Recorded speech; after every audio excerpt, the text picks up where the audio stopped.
The last thing you want to hear when you need your auto insurance most is a robot with countless irrelevant menu options. Which is why with USAA Auto Insurance, you'll get great service that is easy and reliable, all at the touch of a button. Get a quote today. Restrictions apply. USAA.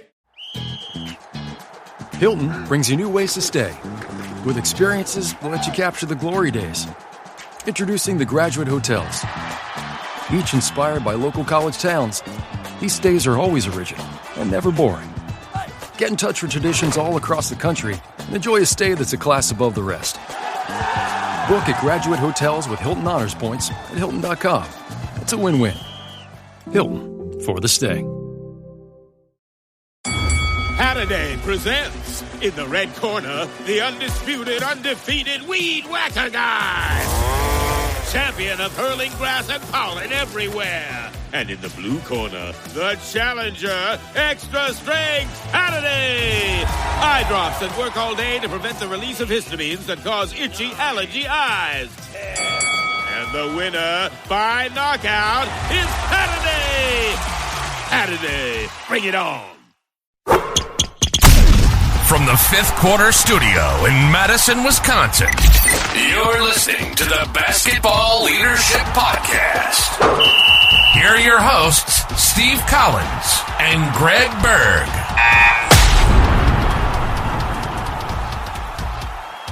Hey, Coach. Welcome to the Basketball Leadership Podcast. I'm so excited you decided to join us. Before we jump into our topic today, I'd like to give a big shout out, first of all, to Coach Berg's website, gberge.gumroad.com. It's got all sorts of free resources, things that you can use, like the 300-hour club, an off-season development program, the preseason checklist, all sorts of great things. And there's some things you can buy as books. Those books are awesome. You can buy the iOS. Everything you need is over there. Go over and check it out. And then go over and check out teachhoops.com for coaches who want to get better. It is the one-stop shop for basketball coaches. It's everything you need, everything I would have wanted in my 20s and 30s. It's got handouts, it's got printouts, it's got videos. It will walk you through this journey we call coaching. And hopefully, like my story, take a losing team into a winning team. So go over and check that out, and let's head off to the podcast. All right, welcome to the Basketball Leadership Podcast, Coach. How are you today? I'm great. How are you doing? I'm all right. I'm intrigued. The topic today, the gatekeepers of culture. So what do you mean by gatekeeper? That's an interesting topic. It's an interesting topic, I think.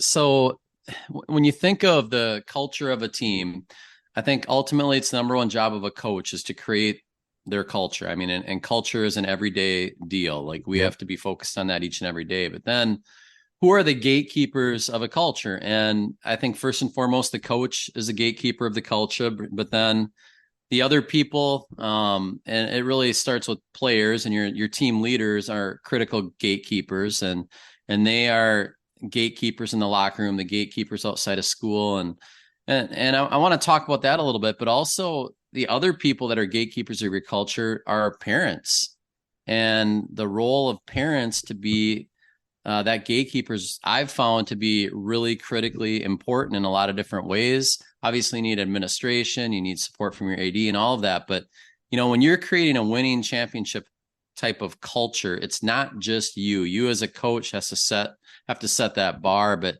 you have to rely on so many other people to kind of be a gatekeeper of that culture. And just want to kind of get, talk about that and get your opinion on it. Before we came on air, we were talking about some of our teams and some of my old teams. And I think back to some of my, I've had some really special teams, and there's two places I think, obviously I probably haven't changed much as far as how I'm gatekeeping.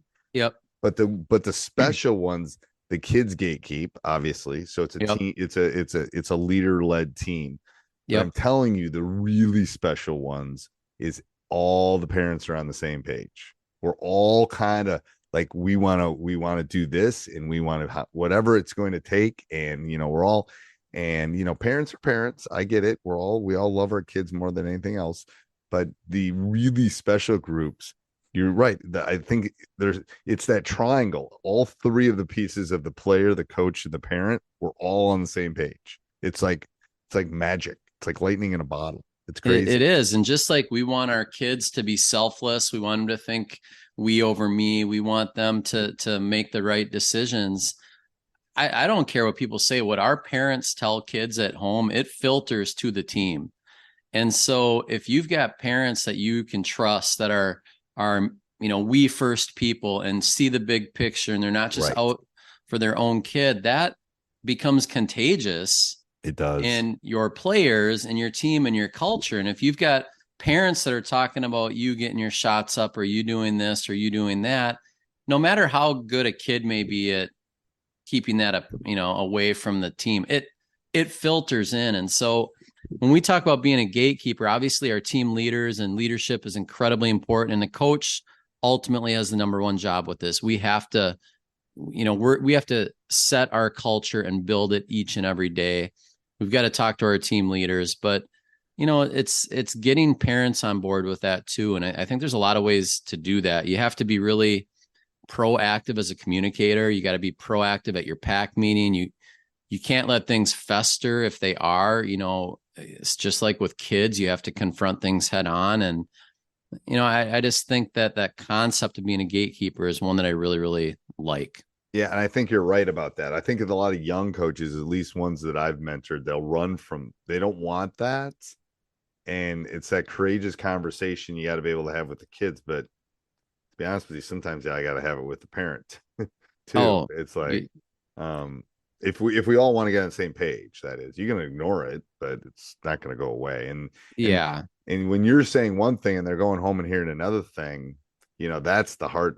We all got to be on the same page. We all got to be beaten the same way, And I just think our job as a coach is, and this is like over time, like you really have to think everything that I say when I get that opportunity at that parent athlete meeting, or I get that opportunity in a large group where I'm talking to a group of parents, just like when I'm talking to a group of kids or kids one-on-one, I'm building the culture and what I want. I'm shaping them. I'm molding them with this conversation. And we have to use those moments really purposely as a coach, because you are molding how you want your parents to think. You can't control how they think, but the more you talk about team, the more you talk about concepts that are important to you, the more you can kind of shape the culture. And it's a very subtle, it's an art form, I think, as part of teaching and coaching. That's really important that we don't often think about. Right. No, and yes, I probably spend more time getting ready for that meeting than anything all year. It's like, I just got to make sure everyone knows, and everyone's in the room and everyone's a stakeholder, and here's what we're going to do. And, it's hard because we all love our kids, and we haven't had this discussion, but when I coach my own, it's hard. Like, you're always a dad or a parent or a mom first. And we could probably do a show on coaching our own kids. We should do a podcast on that. We should do that. I'll write that one down. We should do that at some point. But it's like there's conflicts there. There's like, I tell people there's like it's like the devil and the angel on each shoulder. It's like, which way am I going to go with? But, no, I think that's important. And I think when initially I thought gatekeeper, everyone's probably thinking, well, how are you dealing with your locker room? Who's your, how are they dealing with the kid that's, complaining and that kind of stuff. Those are all important, but I think overlooked is that parents, guardian factor that, if we're fighting an uphill battle when we don't have them on the same page as us. Yeah. And one last piece of that, and it's just give you another angle to it. It's not just parents and kids. I also think of the people that support our program, maybe in the community or behind the scenes. I think we have this guy named Quinn Sweeney who manages our social media account. And the kids know how much that guy puts into our program, and he doesn't have to do or say a lot, but they want to play for him because of what he does. And that's another way that he's a gatekeeper and he doesn't even know it. Right. You know what I mean? So those people are important too. Well, it's like the 17 managers I have or whatever. I'd have to ask Nate how many I have at that point. It's like that is one of the first discussions once I pick my team that we have with the players about, like, let's look at them. They're part of this team. These are all the things that they are sacrificing and doing for you, so you can show them the exact same respect you're showing your parents and me and blah blah blah. It's like we're all on the same. But I agree. It's like, you're not only playing for that, that name on the back, you're really playing for the name on the front. You bet. Okay. Anything else, Coach? No, that's it. All right. I think that's great. Till next week. All right. See ya.